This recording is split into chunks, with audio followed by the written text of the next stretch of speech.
What does it take to get a job and live a fulfilling life? For some, they are one college degree away and they are where they want to be. For this native rural Thai Tha, however, it's 2 full days of road trips and trekking across the Thai-Cambodian border, and still, she wasn't anywhere even close. Born and raised in Damnon Saduak district of Ratchaburi, 2 hours southwest of Bangkok, Tha had never once traveled outside the country. Being unemployed and stuck at home during the pandemic, she dreamed of simply saving enough money to start a business. คุณก็ต้องไปหางานที่มีค่าจ้างสูงโดยที่เราก็ตอนนั้นไม่ได้คิดอะไรคือเพื่อนไปได้ข้อความจากไหนไม่รู้ก็ส่งมาทางแชทให้เราเราก็อ่านแล้วน่าสนใจเนาะเงินเดือน 24,000 กินอยู่ฟรีพร้อมที่พักซึ่งเราคิดว่าเฮ้ยถ้าไม่เสียค่ากินไม่เสียค่าที่พักเราเหลือเต็มๆนะ The package appeared to be a no-brainer. Next thing she knew, she was trekking through a sugarcane plantation, crossing the border from Thailand to Cambodia illegally, and after a couple of bumpy road trips, Tha arrived at a hotel where she thought she would be working at an online customer service job. Except there was no job for the first few days. เท่าแก่บอกว่างานตรงนี้ยังไม่พร้อมเขาเอาไปฝากพวกเขาไว้ก่อนเราไม่เข้าใจหรอกคำว่าเราเข้าใจแค่คำว่าฝากแต่เราไม่รู้เรายังไม่รู้ถึงคำว่าขายต่อ There was no free lunch.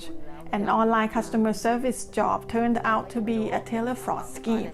Tha and her colleagues were required to approach targets and try to scam them into investing in stocks on a platform that was just illegitimate. The clients of victims would never get any returns or the initial capital back. This is one of the many scams operated in the country. The telefraud comes in many forms, which are able to scam the money out of the victims, from phony investment invitations to basic scams, social engineering, or deceiving victims to just wire the money to their bank accounts. The tele scam, or the so-called call center gangs in a Thai context, stole 1.6 billion baht from thousands of people in Thailand last year, many of whom are left penniless, falling victims to the scam. Actually, people on both ends of the phone line are victims of this form of transnational organized crime, where one of them loses their money and the other their freedom. Those trafficked to the ring are left with no choice but to become a scammer, while millions of baht go into the pockets of the ringleaders. Reluctant scam callers are paid a low wage and often fall prey by debt manipulation and ultimately become stuck in forced labor. ก็คือคุณไม่มีวันที่จะได้เห็นเงินคุณที่คุณทำหยุดงานใช่หยุดกันกำหนดคำว่าเกินกำหนดของเขาก็คือเหมือนประมาณว่า3 ครั้งต่อเดือนหรือ4 ครั้งโดยที่คุณจะต้องเสียค่าปรับทั้งหมด 1,000 กับอีก30 ดอลซึ่งเรายังไม่ได้เงินอะไรกันสักบาทตั้งแต่มาอยู่แล้วเราจะเอาที่ไหนไปเสียท่าน Those failing to meet the work expectation and are unable to pay the arbitrary fines sometimes became victims of enforced disappearance. People facing this situation, such as Tha and her colleagues, must try to run. They mostly do so by reporting to authorities for deportation. Tha earned a total of only $100 for the scamming job after being there for roughly 6 weeks. She and other victims of human trafficking working for the telefraud ring were already under the protection of the authorities and awaiting repatriation when ThaiPBS World interviewed her. คือดีไหมดีตรงที่ว่าพวกหนูไม่ต้องอยู่แบบทาสแล้วเงินไม่ได้ไม่เป็นไร In Thailand, telefraud is making the headlines daily.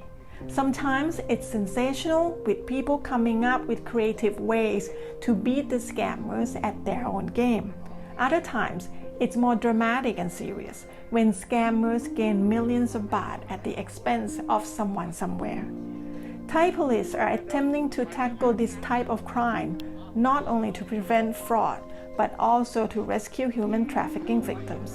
Since October last year, approximately 1,000 people have been rescued from the ring in Cambodia. Not everyone rescued got to return home though. คนไหนเนี่ย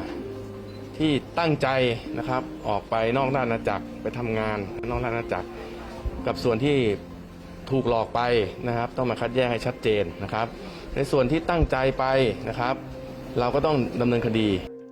The Thai Police Chief Suwat Jang Yot Suk visited Cambodia last month to discuss the issue with his Cambodian counterpart.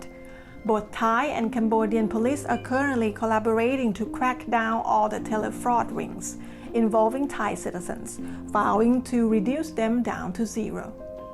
Meanwhile, victims of human trafficking who were hopeful the job in the neighboring country might lead their life somewhere are already back at ground zero. ถ้ามีคนชวนมาทำงานแอดมินอีกมาไหม ไม่ มาแล้วแน่ ไม่และจะบอกด้วยว่ามันไม่มีอะไรที่ได้มาง่ายๆเลยในโลกนี้ ทุลิปนาคสมภพเปล่า ชลันลักษณ์ จันทร์วันเพ็ญ Thai PBS World